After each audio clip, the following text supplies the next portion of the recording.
Waboon zoonii lixaa tarkaanfii ilaalcha waraana mootummaa naftanyaa bilchiginaa irratti fudhateen humna diinaa du'aa fi madoon adabu beeksise.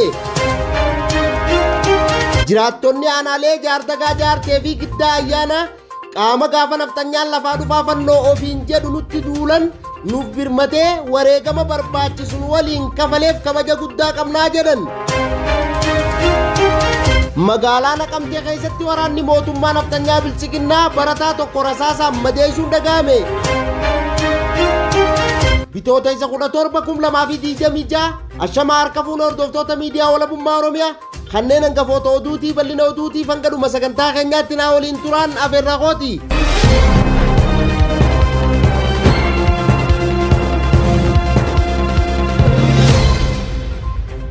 Waboon zoonii lixaa tarkaanfii ilaalcha waraana mootummaa naftanyaa bilchiginaa irratti fudhateen humna diinaa du'aa fi madoon adabu beeksise.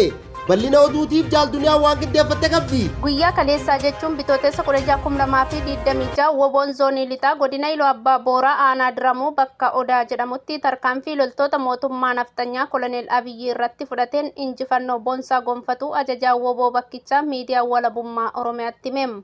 Tarkaanfii ilaalessaa waboon fudhate kanaanis loltoota diinaa irraa hedduu du'aa fi madoo taasisuun humna waraana mootummaa naftanyaa PP hedduu boojee jiraachuu ajajaa woboo bakkichaa beeksise.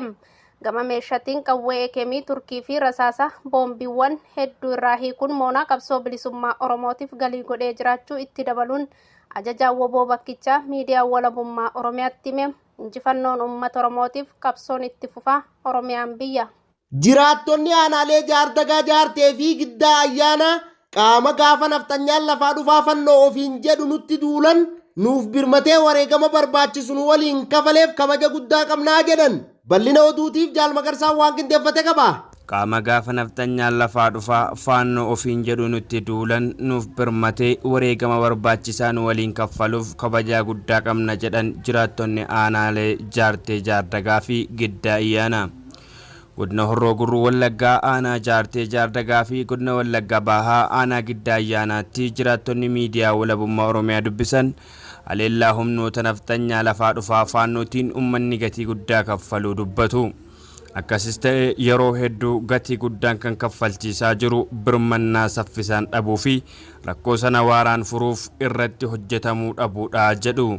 Haala kana keessatti warra nu waliin dhaabbatee nu waliin aarsaa kaffale garuu yoomuu hin dagannu jechuun miidiyaa walabummaa Oromiyaatti himan. Warri quuqama sabaa qabu kun balaa uummatatti dhufe uummata irraa qoluuf tattaaffiin taasisan guddaa ta'uu dubbatan. Warri kaanis warra kana irraa barachuu akka qabu eeruun gaafa xiiqii saba waliin dhaabbachuun kabaja namatti horaa jedhu. Rakkoo kana waaraan furuuf mootummaan Oromiyaa nagaa uummataa kan fedhu yoo ta'e daangaa ittiin hidhattoonni faannoo as jihan jabeessanii eeguu warra dursee as ce'ee jirus adamsuun dhabamsiisuu warra jiraattota nagaa fakkaatee hidhatee jiru gaaf haleellaan jalqabu itti makamee saba haleelu hidhannoo hiikkachiisuu caasaa mootummaa naannawa sanaa irraa namoota jajjaboo sabaaf quuqaman kaa'uu akka feesisu dubbatan. Mootummaan Oromiyaa humna naftanyaa lafaa dhufaa faannoo dhabamsiisuuf kutannoo kan hin qabne yoo ta'e rakkoon kun itti fufuun waan hin oolledha jedhu.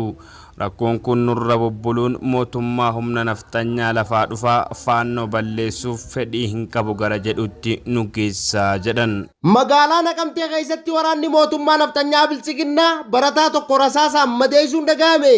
Bal'ina oduutiif jaalduniyaa waan qindeeffatte qabdi.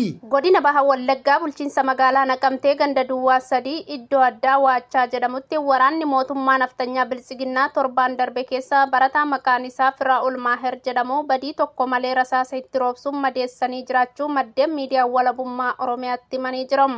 Akka maddeen himanitti Firaa'ol barataa kutaa 9ffaa fi umriin isaa ammoo 17 yoo ta'u badii seeraa tokko malee sababa oromummaa isaa qofaaf yakkisuu kanneessan kun irratti raawwatamuu dubbatu. Kana malees magaalicha keessatti saamichi ulfaatan maqaa kafaltii gosa garaagaraatiin ergamtoota mootummaa naftanyaa bilchiginnaatiin jiraattota irratti raawwatu haala duraan barameen olitti jabaatee itti fufee jiraachuu maddeen itti dabaluun miidiyaa walabummaa Oromiyaatiif eeranii jiru. Eegaa hordoftoota miidiyaa walabummaa Oromiyaa oduu namaaf qabnu kanumaa oduu birootiin angolitti deebinuu nagaan nuuf tura. horaa bulaa deebanaa.